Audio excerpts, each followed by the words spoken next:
जय श्री शनी देवा।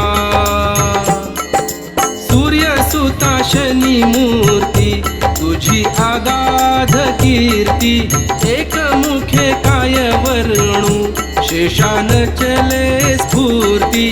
जय जय श्री शनी देवा।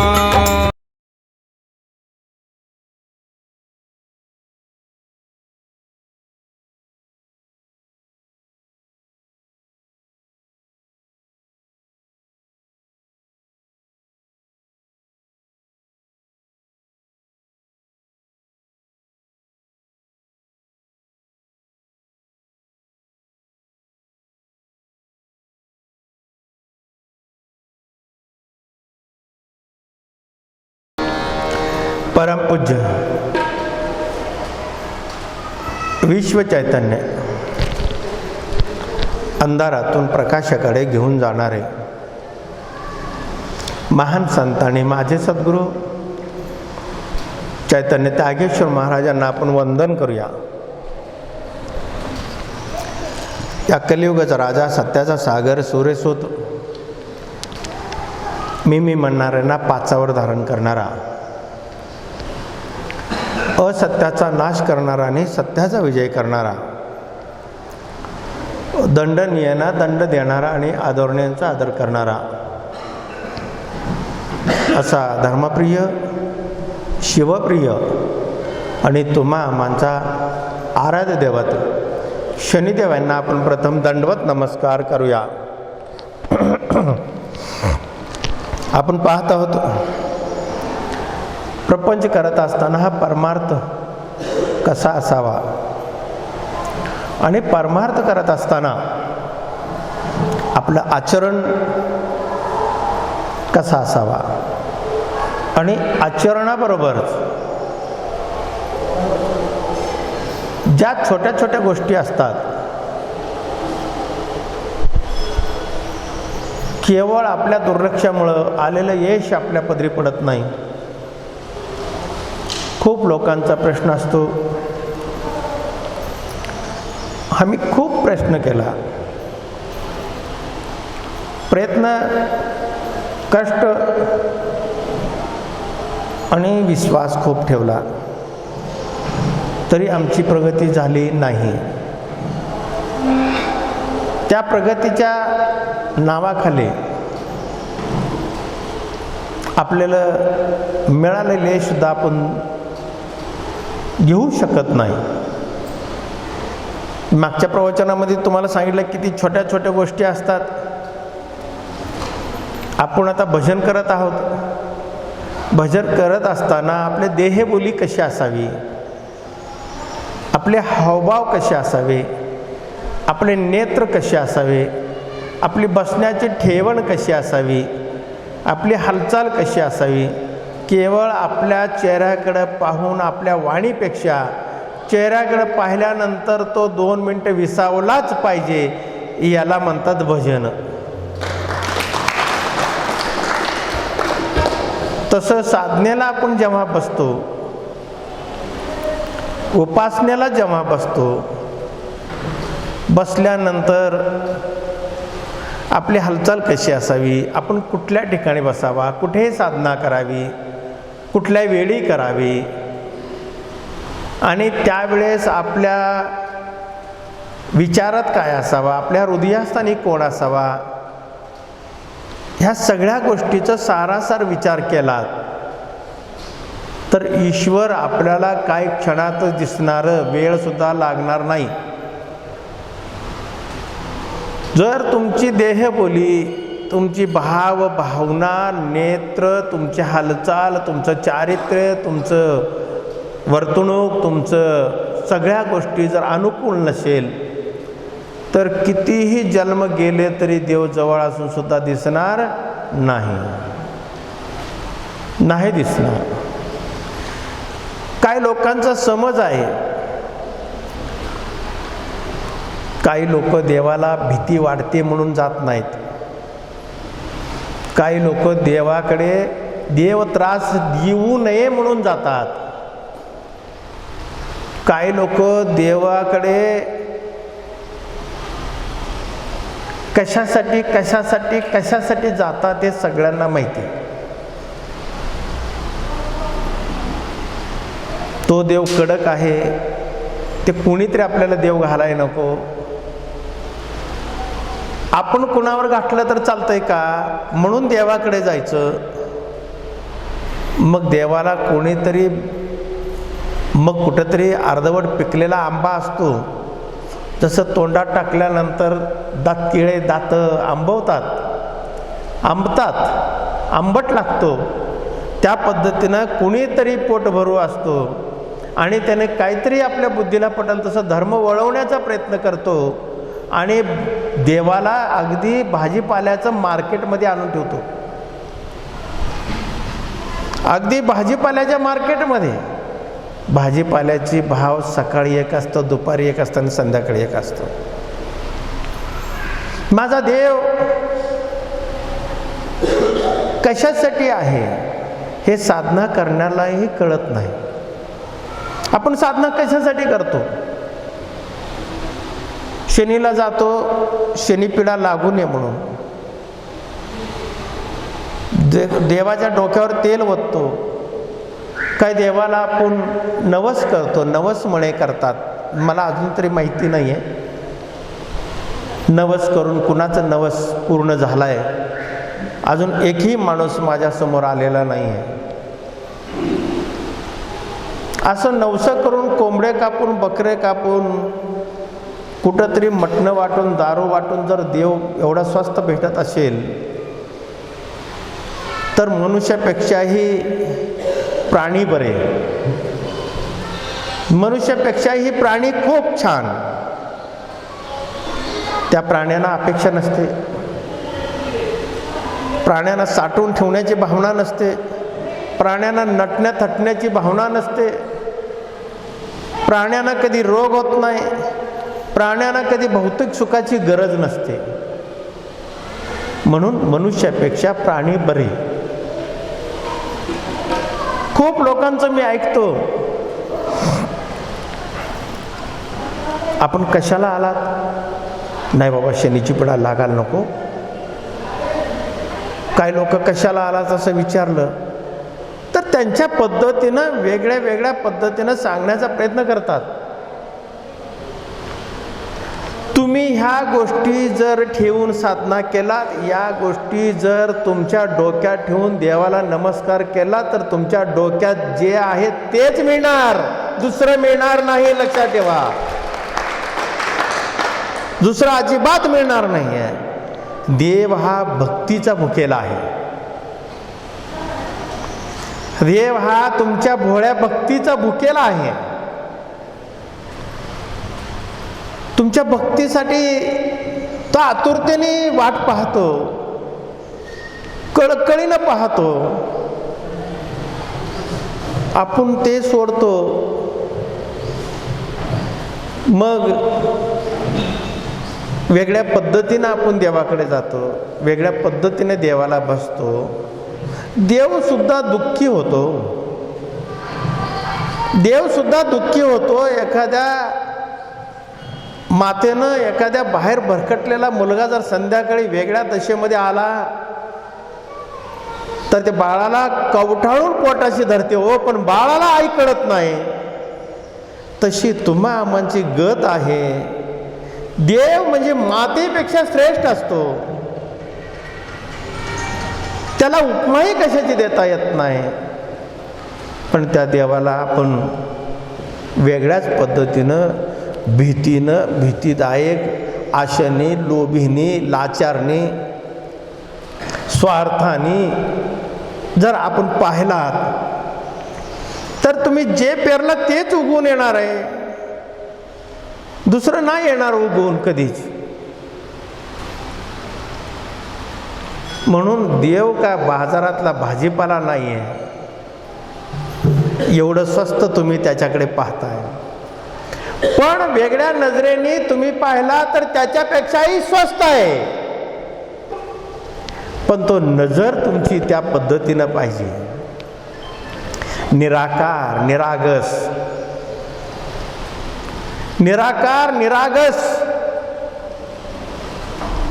असा जर तुमचा भाव असेल तर देवसुद्धा तुमच्याकडे स्वतःहून येतो, चालत स्वतःहून तो येतो.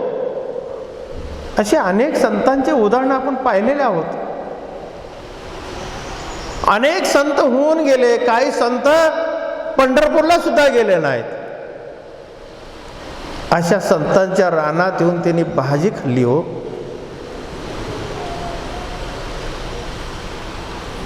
देव तो देवच आहे. मी एवढा तत्वज्ञानी नाही आहे, एवढा म्हणजे पुस्तकातला किडा नाही आहे की वेगळ्या तुम्हाला अलंकारी भाषेत सांगावं. फक्त माझ्या हृदया, माझ्या चेहऱ्यावरचा भाव पहा. या भावामध्ये एवढं काय लपलेलं आहे, एवढं काय लपलेलं आहे. तो सहज मिळतो. देव तुम्हाला सहज मिळतो, पण ती नजर तुमची नसते. देवाकडे पाहताना तुम्ही वेगळा भाव घेऊन जाता, म्हणून देव तिथंच असून सुद्धा तुम्हाला दिसत नाही. म्हणून देव दिसत नाही. देवाला काही खूप लागत नाही, देवाला काही लागत नाही. तुमचा मनातला भाव. तुम्ही खूप शिष्टाचाराने, अलंकारित भाषेने, वेगळ्या वेगळ्या भाषेने जर देवाची स्तुती केलात आणि तुमचं लक्ष जर केंद्रित नसेल, तुमच्या मनात तो भाव नसेल, तर काही उपयोग होणार नाही. काही उपयोग होणार नाही. जसा एखादा बोबडं बोलणारा बाळ आहे. बोबडं बोलतो, चोचरं बोलतो, त्याला बोला येत नाही, त्याला चाला येत नाही, तो अपंग आहे. बळबळ चालण्याचा प्रयत्न करतो आणि काहीतरी आईला सांगण्याचा प्रयत्न करतो. ती भाषा आईला कळते. आणि तोच दुसरा मुलगा असेल, खूप काही अलंकारी भाषेत सांगत असेल, वेगळ्या वेगळ्या भाषेत तो सांगत असेल, तर आई त्याला थोडंसं अंतर देते आणि त्या बोबड्या बाळाला उचलून घेते कडेशी. आव तसा देव आहे माझा, फक्त त्याला बघण्याची दृष्टी बदलावं लागेल. देव कुठेही येतो आणि देव तुम्हाला जिथं घेऊन जाय तिथे बरोबर घेऊन जातो. देव असा देव आहे, तो भक्तांच्या शोधामध्ये असतो. निर्मळ आणि स्वच्छ, निष्कलंकित, स्फटिक सुद्धा तिथं शून्य, असा तुमच्या मनात भाव असेल. तुम्हाला कुठलंही स्तोत्र येत नसेल, कुठलंही मंत्र येत नसेल, पूजा करण्याची पद्धत माहीत नसेल, तुम्हाला विधी माहीत नसेल, तुमच्याकडे काही नसेल, तुम्ही कोरडे असाल, तरी देव तुमच्या जवळच राहतो. ही तरी खरी कला आहे. हो, ही तरी खरी कला आहे. देव कुठेही येतो आणि आपल्याला योग्य ठिकाणी घेऊन जात असतो देव. काही लोक आता या भागातले असतील, कुठेतरी जातात आणि कुठले त्या भागातले लोक इथं येतात. म्हणजे त्या देवाशी त्याचं मागच्या जन्माचं ऋणानुबंध आहे, मागच्या जन्माचं काहीतरी देणं घेणं आहे. आता बघा, एका ठिकाणी असं सभा चालली होती मोठी, खूप मोठं एक व्याख्यान, प्रवचन, आणि फक्त महिलांचा होता.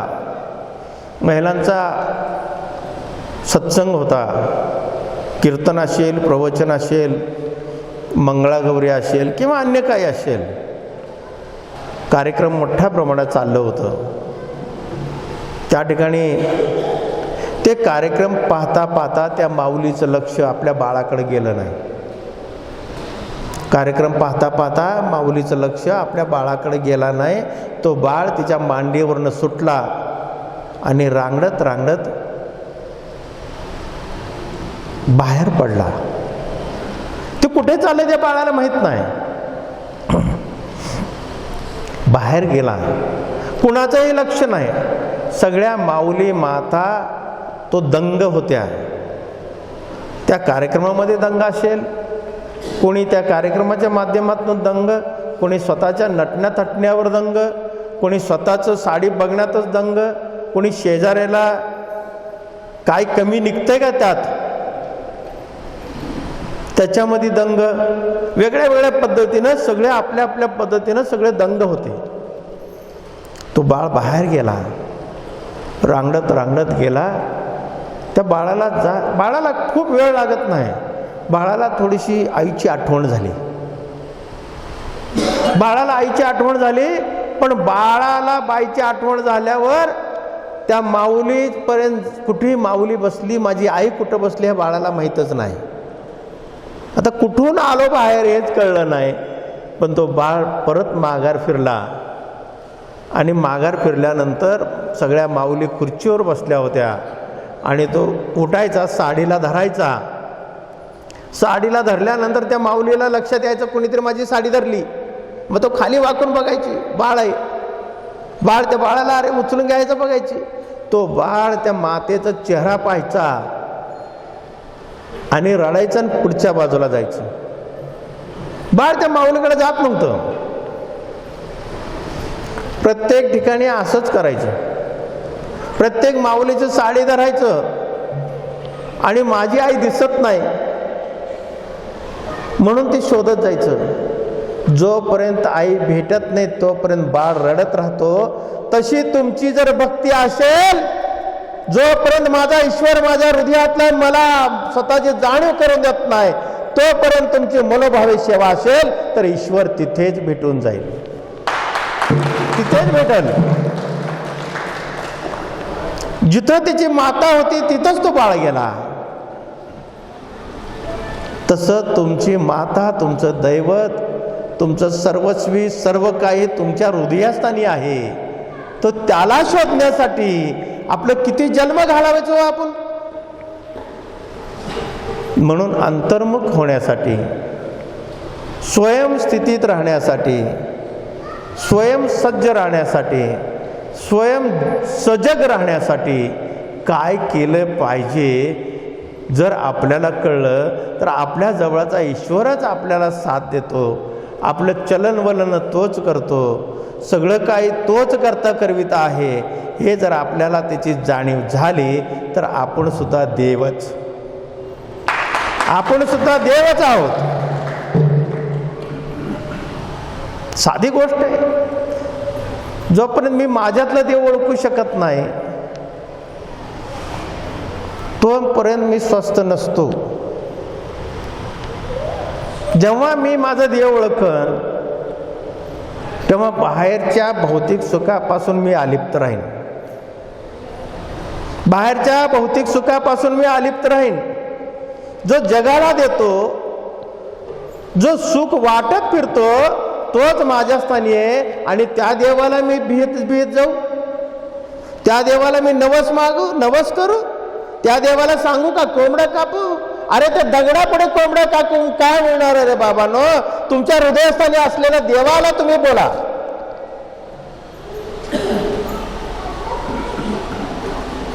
संत गाडगे महाराजांनी खूप छान सांगितलेलं आहे. त्या काळात संत गाडगे महाराजांचं प्रबोधन असा कधीही झाला नाही, होणार पण नाही. आपण आपल्या ठिकाणी स्वस्थ आहोत,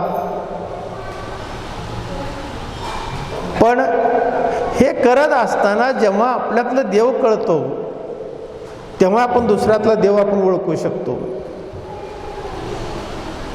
तोपर्यंत ओळखू शकत नाही. उगीच सत्संगामध्ये जायचं, घरी अडचण होते म्हणून सत्संगामध्ये जाऊन बसायचं, येताना कापूस आणायचं आणि वाती करत करत बसायचं. घरी अडचण सुनेला होतो म्हणून सासूला नातवंडाबरोबर द्यायचं देवळात न्यायला. तसं तुमचं मन काय करतं, देहाला एका ठिकाणी बसवतं आणि मन हे चरत जातं. मन हे तुमच्या ठिकाणी नसतं. जोपर्यंत मनावर तुमचा ताबा मिळत नाही तोपर्यंत पुढचं कुठलंही कार्य सिद्धी जात नाही. मन म्हणजे काय? आपण कधी प्राणी बघितला असेल ना, अनेक प्राणी आपल्याला माहित आहेत.